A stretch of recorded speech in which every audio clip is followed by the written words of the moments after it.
Continuation of structure. അപ്പോൾ ഞാൻ പറഞ്ഞിട്ടുണ്ടായിരുന്നു സ്ട്രക്ചറിൽ നമുക്ക് എന്തെങ്കിലും ആവശ്യമില്ല, ഇങ്ങനെ ഒരു പട്ട വേരിയബിൾ നമുക്ക് ക്രിയേറ്റ് ചെയ്യണോ, ലൈക്ക് 100 സ്റ്റുഡൻസ് ആണ് പറഞ്ഞിട്ടുണ്ടായിരുന്നത്. 100 സ്റ്റുഡൻസിന് വേണ്ടി S1 S2 S3 S100 വരെ ക്രിയേറ്റ് ചെയ്യേണ്ട ആവശ്യമുണ്ടോ? ഇല്ല. അതിന് പകരം നമുക്ക് എന്ത് ചെയ്യാം, വേരിയബിളിൽ തന്നെ നമുക്ക് എന്ത് ചെയ്യാം, സൈസ് കൊടുക്കാം.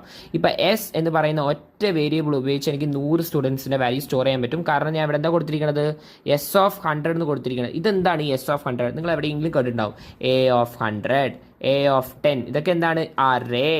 സോ നമുക്ക് അറേ ഉപയോഗിച്ച് 100 സ്റ്റുഡൻസിൻ്റെ ഡേറ്റ ഒറ്റ വേരിയബിളിൽ സ്റ്റോർ ചെയ്യാൻ പറ്റും. ഇൻസ്റ്റെഡ് ഓഫ് ക്രിയേറ്റിംഗ് 1000 അല്ലെങ്കിൽ 100 സ്റ്റുഡൻസിന് വേണ്ടി 100 വേരിയബിൾ ക്രിയേറ്റ് ചെയ്യാൻ ആവശ്യമുണ്ടോ? ഇല്ല. സോ ഞാൻ പറഞ്ഞ പോലെ സ്ട്രക്ചർ വേരിയബിൾ നമുക്ക് ഈ കേളി ബ്രാക്കറ്റ് കഴിഞ്ഞിട്ട് നമുക്ക് എന്ത് ചെയ്യാം, സ്ട്രക്ചർ വേരിയബിൾ ഡിക്ലെയർ ചെയ്തിട്ട് സെമിക്കോളൻ കൊടുക്കാം. അഥവാ നമുക്ക് ഇത് ഈ മെത്തേഡ് വേണമെങ്കിൽ ഇവിടെ കേളി ബ്രാക്കറ്റ് കഴിഞ്ഞ് സെമിക്കോളൻ കൊടുത്തിട്ട് നമുക്ക് സ്ട്രക്ചർ വേരിയബിൾ സെപ്പറേറ്റ് ആയിട്ട് ഇതാ ഇങ്ങനെ ക്രിയേറ്റ് ചെയ്യാം.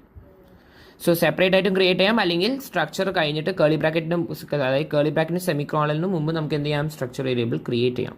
സോ ഇങ്ങനെയും സ്ട്രക്ചർ വേരിയബിൾ ക്രിയേറ്റ് ചെയ്യാം, ഇങ്ങനെയും ക്രിയേറ്റ് ചെയ്യാം എന്ന് പറയുന്ന മെത്തേഡ് പഠിച്ചു വെച്ചോളൂ. സോ അടുത്തത് ഈ ലൂപ്പ് എന്തിനാണ്, for int i = 0 i less than 100 i++, like S(100) create ചെയ്തു. അപ്പോൾ ഒരു സ്റ്റുഡൻറ്റിൻ്റെ ഡേറ്റ സ്റ്റോർ ചെയ്തതിന് ശേഷം അടുത്ത സ്റ്റുഡൻറ്റിലേക്ക് പോകണം. അപ്പോൾ അതിന് വേണ്ടി 100 scanf 100 printf നിങ്ങൾ അങ്ങ് അടിച്ചുകൊണ്ടിരിക്കുമോ, like printf enter student name, like enter second student name, enter third student name പറഞ്ഞിട്ട് ഓരോ printf scanf നിങ്ങൾ അടിച്ചുകൊണ്ടിരിക്കുമോ? ഇല്ല. അതിന് പകരം നമുക്ക് എന്ത് ചെയ്യാം, ഒരു ലൂപ്പിൻ്റെ അകത്ത് കൊടുത്തു കഴിഞ്ഞാൽ ഒരു കുട്ടീൻ്റെ ഡേറ്റ കഴിഞ്ഞതിന് ശേഷം അടുത്ത കുട്ടീനെ എടുക്കും. സോ ഇപ്പോൾ i = 0 ആണെങ്കിൽ ഇപ്പോൾ 0th ഇൻഡെക്സിൽ എന്ത് ചെയ്തു, ആദ്യത്തെ കുട്ടീൻ്റെ എല്ലാ ഡീറ്റെയിൽസും like roll number, name, mark store ചെയ്തു. അപ്പോൾ അടുത്തത് എന്ത് ചെയ്യും, i++ അല്ലേ ഇവിടെ കൊടുത്തിരിക്കുന്നത്. അപ്പോൾ i++ എന്ത് ചെയ്യും, അടുത്ത വാല്യൂ ഇൻക്രിമെൻറ്റ് ചെയ്യും.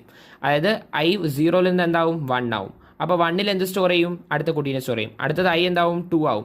2ൽ എന്ത് സ്റ്റോർ ചെയ്യും, അടുത്ത കുട്ടീനെ സ്റ്റോർ ചെയ്യും. i 3 ആവുമ്പോൾ എന്താവും, തേർഡ് ഇൻഡെക്സിൽ മൂന്നാമത്തെ കുട്ടീൻ്റെ ഇൻഡെക്സ് ഇങ്ങനെ സ്റ്റോർ ആവും. സോ ഇങ്ങനെ 100 പ്രാവശ്യം എന്താവും, റൺ ആവും. നമ്മൾ എന്താ കണ്ടീഷൻ കൊടുത്തിരിക്കുന്നത്, i less than 100.